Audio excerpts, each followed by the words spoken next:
باسی ئەوەمان کرد کە زمان زۆر ترسناکە، پێویستە ئینسانی مسلمان ئاگای لە زمانی بێ. ئەم جاوتمان زمانیش بەڵایی هەیە، ئافاتی هەیە. ئافاتەکانی زمان زۆرن.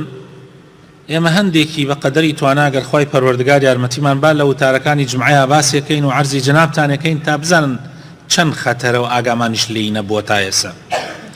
هەر یەکێک لە ئێمە بەچی دێتە ناو ئیسلامەوە؟ غێر بە زمانی.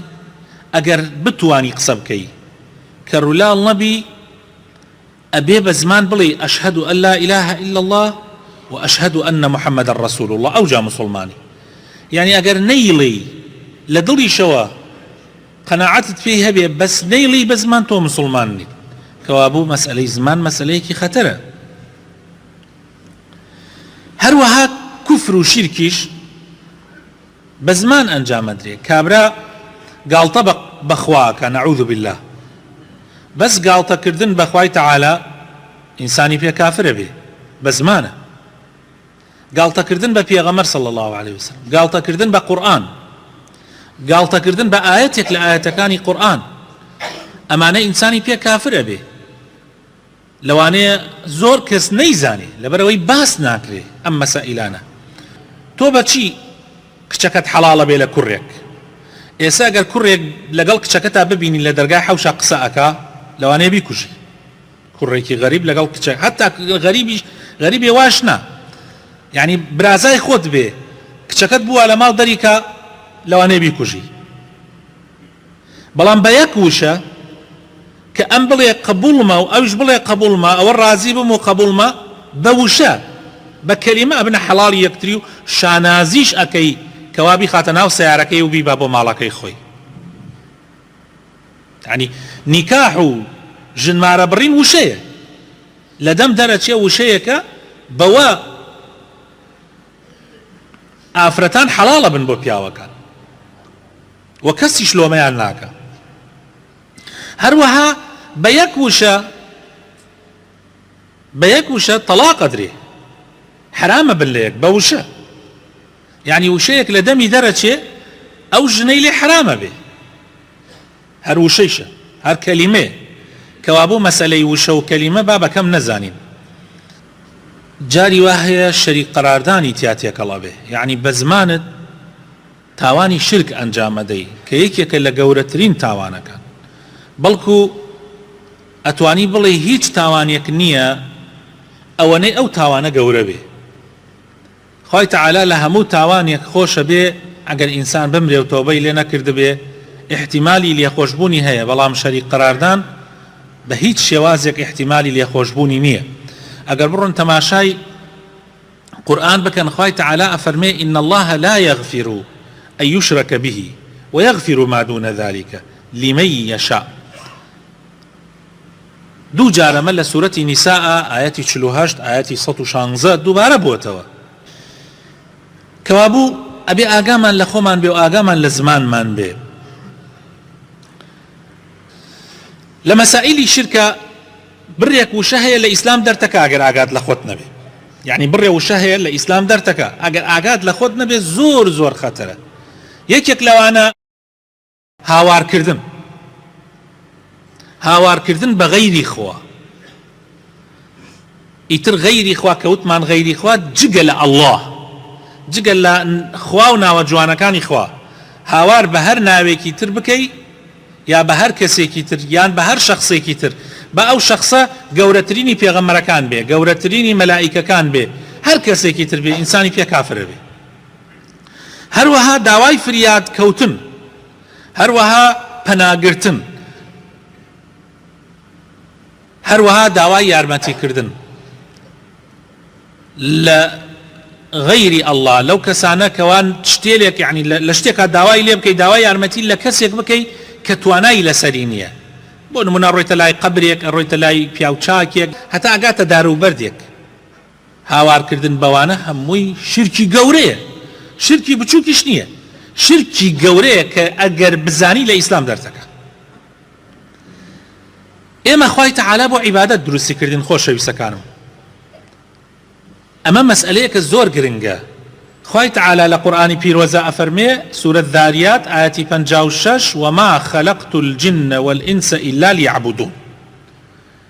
خوای تعالى جنوكا و إنساني دروس كردو بو عبادة كردن و خوای تعالى پیغمبركاني ناردوا كتاب آسمانكاني لقليانا ناردوا بو أوي كوا خلقي بانكن بولاي عبادتي خوا. ولقد بعثنا في كل أمة رسولا أن يعبدوا الله واجتنبوا الطاغوت. سورة نحل آياتي 36 خوای تعالى فرمي بو همو أمتك پیغمبر بان ناردوا پیغمبر كان إيشيان چيا عبادتي خوا بكن عبادتي غيري خوا مكن. طاغوت يعني غيري خوا بو غيري خوا. وما أرسلنا من قبلك من رسول إلا نوحي إليه أنه لا إله إلا أنا فاعبدون. سورة أنبياء آياتي بسوبينج وچند جال دوباره أبيتو هلو سورته خوای تعالى هل پیغمبرێکی کە ناردووە پێی فەرمووە وحی بۆ ناردووە کەوا خوای تعالى بەتاکو تەنیا الله بەتاکو تەنیا شایانی پەرستنە غەیری الله شایانی پەرستنیە بۆیە عیبادەتی خوا بکەن. ألف لام را كتاب أحكمت آياته ثم فصلت من لدن حكيم خبير ألا تعبدوا إلا الله إنني لكم منه نذير وبشير. ئاگادارتانە کەمە وریابن نەذیر يعني وریاکردنەوە بەشیریش يعني مژدەدان يعني ئەو کەسانەی خوا بپەرستن شەریکی بۆ قەرار نەدەن ئەوە مژدەی بەهەشتیان پێدرێ ئەوانەشی کە غەیری خوا بکەنە شەریکی خوا بکەنە هاوبەشی خوا ئەوانە خوا پەنامان بدا خوا ئەیان ترسێنێ بە جەهەنەم. سورەتی هود ئاەتی 1 و 2. عیبادەت چییە خۆشەویستەکانم؟ عیبادەت ئەوەیە تۆ بە تاک و تەنیا خوا بپەرستی یەک خواپەرستی خوا بکەی و ئەمرەکانی جێبەجێ بکەی و دوورکەوی تۆ لە قەدەغەکراوەکانی ئەمەیە. وما أمروا إلا ليعبدوا الله مخلصين له الدين حنفاء ويقيموا الصلاة ويؤتوا الزكاة أخير. يعني خوای تعالى أمري بإيمة كرده وبقومكاني بيش إيميش أهل كتاب كواب خوا بپەرستن بەتاک و تەنیا پاک مخلص بەنیەتێکی پاک خوا بپەرستن و لە ڕێگا خراپەکان لا بدەن لە ڕێگای غەیری خواپەرستی بۆ لای خواپەرستی. وقضى ربك ألا تعبدوا إلا إياه. خوای تعالى بڕیاری داوە کەوا کەس نەپەرسرێ إلا ئەو نەبێ إلا ذاتی ئەو نەبێ و بێگومان هاوارکردن داواکردن داوای یارمەتیکردن داوای فریادڕەسی پەناگرتن ئەمانە هەمووی صفاتی جۆرێکن لە جۆرەکانی عیبادەت و ئەبێ بۆ خوا بکرێ. خوای تعالى فەرمێ فادعوا الله مخلصين له الدين ولو كره الكافرون وأن المساجد لله فلا تدعوا مع الله أحدا. يعني نوێژ شوێنی نوێژ يعني نوێژ کردن تەنها ئەبێ بۆ خوا بکرێ نابێ لەگەڵ خوایە هیچ کەسێکی تر.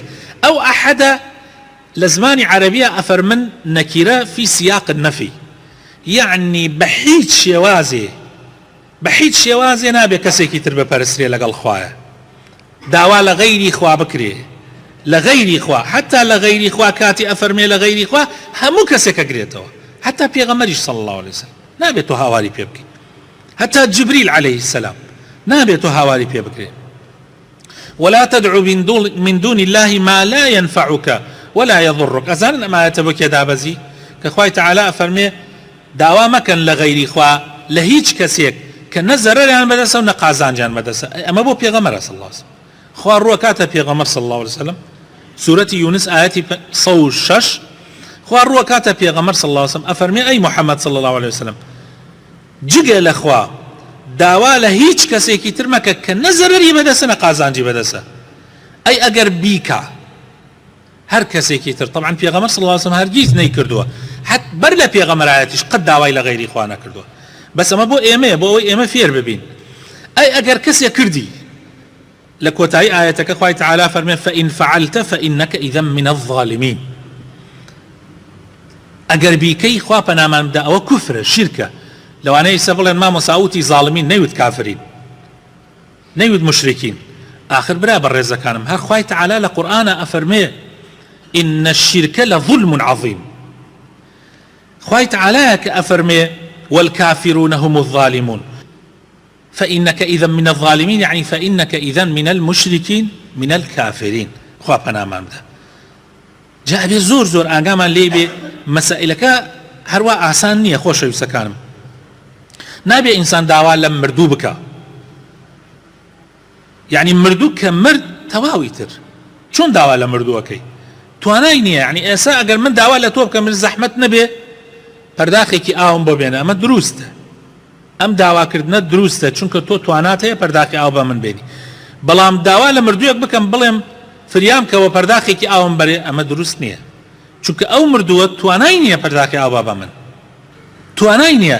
هەروەها داواکردن لە دار لە بەرد ئیتر ئەو بەردا ئەیکێتە شێوەی ئینسانێک یان وەکو هەر دار و بەردەکە خۆیەتی، وەکو چۆن بڵێ خەڵکێکی ڕاتە لای قبرێک داوا لە قبرەکە ئەکات داوا لە ئەواناکە. ئەمەیە کە مەسئلەکە ئەیباتە بابی شرک. وخوای تعالی لە قورئانی پیرۆزە فەرمێ ذلك بأن الله هو الحق وأن ما يدعون من دونه هو الباطل. خوای تعالی تەنها حەقە و ڕاستیە کە ئەبێ ئینسان داوای لێ بکات، جگە لە خوای تعالی هەر کەسێک داوا بکرێ ئەوە باتڵە و ناحەقیە.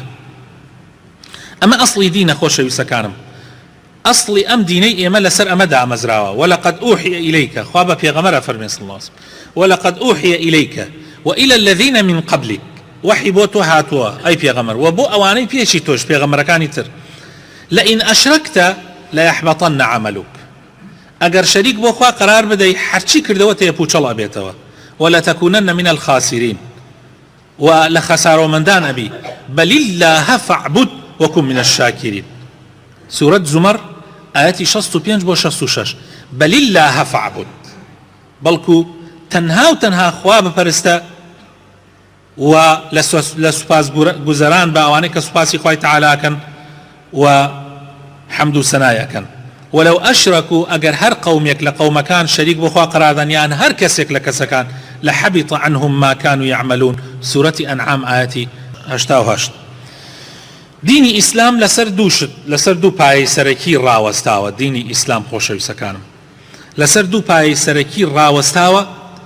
پایەی یەکەمیان ئەوەیە کە خوا بپەرستی و شەریکی بۆ قەرار نەدەی. پایەی دووهەمیان ئەوەیە کە خوا بپەرستی بەو شێوەیەی کە خوا داوای کردووە، خوا بپەرستی بەو شێوەیەی کە خوای تعالی داوای کردووە. ئەمە معنای ئەو شایەتمانەیە کە ئێمە لە ڕۆژێکە دەیەها جار دووبارەیەکەینەوە و بۆ هۆی ئەو شایەتمانەشەوە ببین بە مسلمان. یعنی شایەتمان معناکەی ئەمەیە کاتێک تۆ ناڵی لا ئیلاهە ئیلا الله، یعنی هیچ کەسێک شایستەی پەرستن نییە ئیلا ئەڵڵا نەبێ، کەوابوو هەرچی پەرستنەکانمێ بەس بۆ خوایە. ئەوە یەک. دووهەم وأن محمدا رسول الله، يعني أشهد أن محمدا رسول الله، يعني شايتي أدم من أبي ببي أو شريعته بجوليموا هل سكوت كم كمحمد هنا أبتي صلى الله عليه وسلم. محمد يعني تو شايتي ده محمد بيغمر إخوائه، أي بيغمر يعني شي يعني بيامبر، يعني الرسالة كي إخوائي هنا وبيامك كي إخوائي بو إيمه هنا رجال راستقينك أو رجايك بيغمر هنا أبتي. هیچ شتێک هیچ ڕێگایەکی تر ڕێگای ڕاستەقینە نییە ئللا ڕێگای خوا و پێغەمبەری خوا نەبێ صلی الله عليه وسلم. ئیتر هەر کەسێ بۆ خۆی لەم ژیانە ڕێگای ڕاستەقینەی خۆی هەڵبژاردووە کەیفی خۆیەتی. ڕێگای ڕاستەقینە ڕێگای خوا و پێغەمبەرەکەیەتی صلی الله عليه وسلم. کێ لەسەری بڕوا ئەوە ڕێگای ڕاستەکەی گرتووە، کێ لێی لادا لە ڕێگای ڕاستەکە لای داوە. خۆشەویستەکانم جا ئەم مەسئلە زۆر زۆر گرنگە، ئەبێ ئێمە ئاگامان لێی بێ هەر کەسێک لەم دوو ئەسڵە لا بدا خوا پەنامان بدا، یعنی شەریک بۆ خوا قەرار بدا، یعنی خاڵی یەکەمی شایەتمانی هەڵوەشاندوتەوە. یعنی تۆڵێ ئەشهەدو ئەن لا ئیلاهە ئیلا الله، یعنی ئەگەر تۆ لەگەڵ خوایە کەسێکی تر بپەرستی کە تۆ ئەمەت هەڵوەشاندەوە. هەر کەسێکەی خۆشەویستەکانم ئیتر تۆ حەقت نەبێ گوێ مەگرە خەڵکێکەیە وا ئەڵێیا وا ئەڵێیا وا ئەڵێ تۆ حەقت لەوە نەبێ. ئەوە ئاەتی قورئان، ئەوە حەدیثەکانی پێغەمبەر صلی الله عليه وسلم. غەیری خوا بپەرستی معنای یعنی یا بەشی یەکەمی شایەتمانت هەڵوەشاندوتەوە.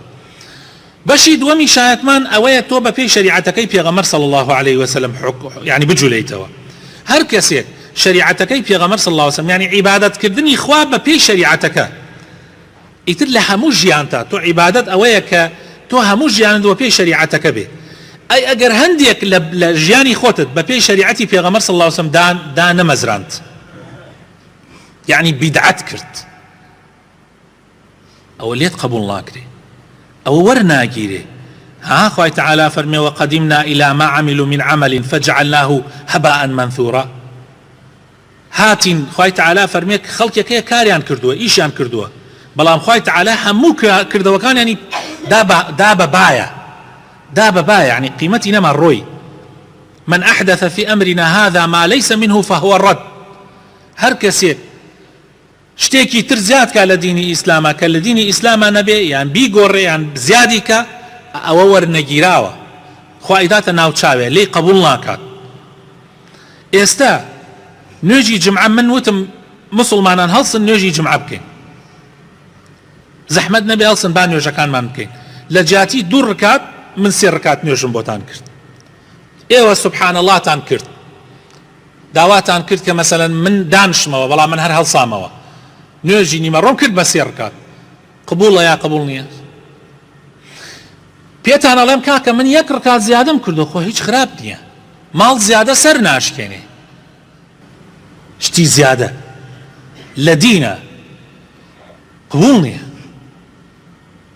چۆن لە نوێژەکەیان دروست نییە لە ڕۆژەکەیشە هەروایە من لە جاتی مانگی ڕەمەزان مانگی شەعبان بە ڕۆژوم مانگی ڕەمەزان بە ڕۆژوو نابم حساب ئەکرێ حساب ناکرێ لە زەکاتە بە هەمان شێوە لە حەجکردنە لە جیاتی ئەوەی من بڕۆم حەج بکەم لە کەعبە لە شوێنێکی تر ئەڕۆم مزگەوتێکی تر عینەن ئەوەی کەوا بۆ ئەوێ ئەکرێ بۆ ئەوەی کەم خوا قبوڵێکە قبوڵی ناکە ئەی تۆڵێ مزگەوت هەر مزگەوتە ئاخر قبوڵ نییە ئەبێ بەو شێوە بێ کە خوا ئەیەوێ دەی لە هەموو شتەکانی تری ژیان تیشە هەروایە ئەبێ بەرنامەکەی ژیانت بە پێی شریعەتەکەی خوا دامەزرێنی نابێت تۆ بڵێ من خۆم وە بە باشێزانم یا یەکێک هەڵسێ بەرنامە و ڕێبازێک دانا زۆر سەیرم دێ خەڵکانێک هەیە من لەسەر ڕێبازی فڵانە کەس ئەمرم لا حول ولا قوة إلا بالله ڕێبازی خوا وێسیا بێ ڕێبازی فڵانە کەس کێ فڵانە کەس ئەگەر لەسەر ڕێبازی خوا بێ بەرزە و گەورەیە ئەگەر لە ڕێبازەکەی خوا لایدا تەواو کەوابوو ئێمە نابێ بڵێن ڕێبازی فڵانە کەس ئەبێ بڵێ من لەسەر ڕێبازی خوا و پێغەمبەرەکانی بە تایبەت محەممەد صلی الله عليه وسلم یا ڕەبی خوایە بۆ خاتر ناوە جوانەکانی خۆت ڕەحمان پێ بکەی هیدایەتمان بدەی نوری ئیمانە خەیتە دڵمانەوە یا ڕەبی خوایە دامەزراومان بکەی لەسەر دینەکە لەسەر ڕێبازەکەی پێغەمبەرەکەت صلی الله عليه وسلم یا ڕەبی ئیصلاحی حاڵمان بکەی یا ڕەبی خوایە بۆ خاتر ناوە جوانەکانی خۆت شیفای نەخۆشەکانمان بدەی یا ڕەبی خوایە بۆ خاتر ناوە جوانەکانی خۆت بۆ خاتر سیفەتە بەرزەکانت یا ڕەب العالەمین یا ڕەبی ڕەحم بە مردوەکانمان بکەی ئیصلاحی ماڵ و مناڵمان بکەی یا ڕەبی خوایە ماڵ و مناڵمان ساڵح بکەی خێزانەکانمان ساڵح بکەی مناڵەکانمان ساڵح بکەی گەنجەکانمان ساڵح بکەی یا ڕەبی خوایە بۆ خاتر ناوە جوانەکانی خۆت بۆ خاتر ئیسمی عەظەمی خۆت کوردستان لە هەموو بەڵاو موسیبەتێک بە دوور بگری یا ڕەبی خوایە ظالم و ستەمکار مسەڵەت نەکەی بەسەر ئەم وڵاتەی ئێمەیە یا ڕەب العالەمین نەمان خەیتە ژێر دەست هیچ زاڵمێ یا ئیلاهە العالەمین ئامین ئامین خۆشەویستەکانم خوای تەعالە فەرمێ لە سوورەتی غافر ئایەتی 60 وقال ربكم ادعوني استجب لكم خوای پەروەردگارتان فەرموویەتی داوا لە من بکەن تا وەڵامتان بەمەوە إن الذين يستكبرون عن عبادتي سيدخلون جهنم داخرين ئەو کەسانەی کە خۆیان بە گەورە ئەزانن فیز ئەکەن عیبادەتی خوا بکەن و داوا لە خوا بکەن ئەوانە بە تەئکید هەن لە جەهەنەمە بە زەلیلی و بە سەرشۆڕی بە هەتاهەتایی تیا ئەمێننەوە کەسێک کە خوا داوای لێ کردووە داوا لە من بکە ئەو داوا ناکە خوا فەرمێی خەمە جەهەنەم ئەی کەسێک گەر بڕوا داوا لە غەیری خوا بکە کەسێ داوا ناکە لە خوا ئەفەرمێی خەمە جەهەنەم ئەی کەسێ ئەگەر داوا لە غەیری خوا بکە بۆیە ئەبێ ئاگادار بین خوای تەعالە زۆر نزیکە و پێویستی بە واستە نییە هەنێ کەسێ ئەڵێ ئاخر من پیسم پێویستم بەوەیە فڵانە کەس بکەمە بواستە لە بینی خۆم و خوایە خوای تەعالە فەرمێ وإذا سألك عبادي عني فإني قريب هەرچەندێک گوناحبار بی فإني قريب ئەگەر بەندەکانم پرسیاری منیان لێ کردی ئەوە من زۆر نزیکم خوای تعالی فەرمێ أجيب دعوة الداعي إذا دعان فليستجيبوا لي وليؤمنوا بي لعلهم يرشدون. پیغمبر فرمي صلى الله عليه وسلم الدعاء هو العبادة. دعاء عبادته آقاتان لي به. پیغمبر صلى الله عليه وسلم گەنجێک کە ئامۆزایەتی بەڵام تەمەنی مناڵە لەگەڵ یا سوار ئەبێ لەسەر گوێدرێژێک پێغەمبەر صلی الله عليه وسلم پێ ئەفەرمێ هەندێ نەسیحەتێکە پێ ئەفەرمێ احفظ الله يحفظك احفظ الله تجده تجاهك إذا سألت فاسأل الله وإذا استعنت فاستعن بالله. دائما تو پارێزەر بە سنوورەکانی خوا بپارێزە خوای تعالی پارێزێ ڕوو لە خوا بە خوا ڕووی لە تۆیە ئەگەر داوات کرد بەس لە خوا داوا بکە ئەگەر داوای یارمەتیت کرد و پەنات گرت بەس بە خوای تعالی پەنا بگرە و داوای یارمەتی بەس لە خوای پەروەردگار بکە.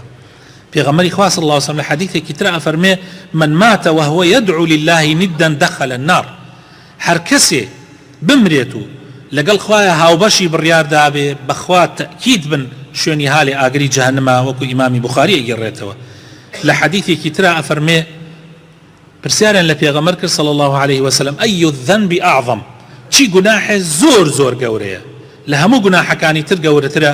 پێغەمبەری خوا صلی الله عليه وسلم فەرمووی أن تجعل لله ندا وهو خلقك ئەوەیە تۆ هاوبەش بۆ خوا بڕیادەی لە کاتێکا کە خوا دروستی کردووە.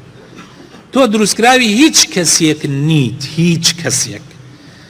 براینە ئێمە خوا خەلقمانی کردووە فڵان و فڵان زیندوو بێ یا مردوو بێ هیچ کەسێ ئێمەی خەلق نەکردووە خوا خەلقمانی کردووە کە خەلقمانی کردووە خۆیشی وعدی ڕزقی پێمان داوە چۆن تەیرێک بەیانی دەرئەچێ بە مەعیدە بەتاڵی ئێوارە دێتەوە بە سکپڕی یعنی خوا خەلقمانی کردووە خوش ڕزقمانی داوە.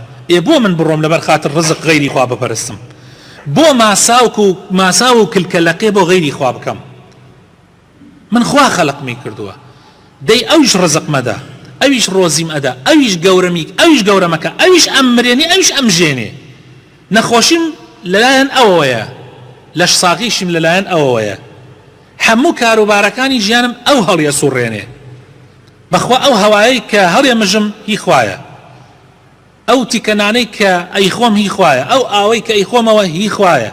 ئەگەر خوا قەراری ببێ من نەمێنم یەک قم ئاو یەک هەناسەیەک هەوا ناتوانم هەڵمژم ئەمرم کەوا بوو خوا خەلقمی کردووە هەموو شتەکانیشم ئەبێ بۆ خوا بێ هەموو کاروبارەکانی ژیانم ئەبێ بۆ خوا بێ. قل إن صلاتي ونسكي ومحياي ومماتي لله رب العالمين لا شريك له وبذلك أمرت وأنا من المسلمين.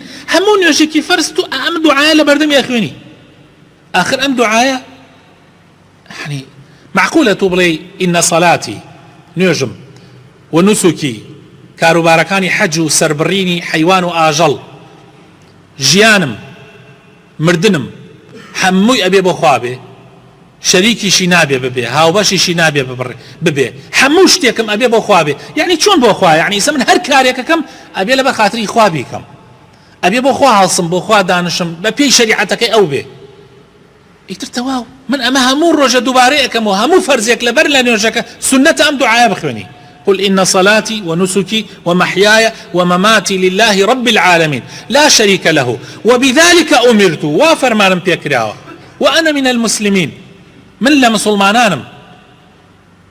يعني معقولة أما بليت لولا وغيري خواب برسي يعني أما جناحك زور زور قولي بيغمر فرمي صلى الله عليه وسلم وكلو حديثة كإمام بخاري وإمام مسلم أيرنوا أما هندك لو داوايا نبو كبزمان أيكي يعني لو عبادتاني كبزمان أيكي عبادتي زمانة بلام أجر خبرت نبي بغيري خوابي كي شركو تاواني كي زور زور قولي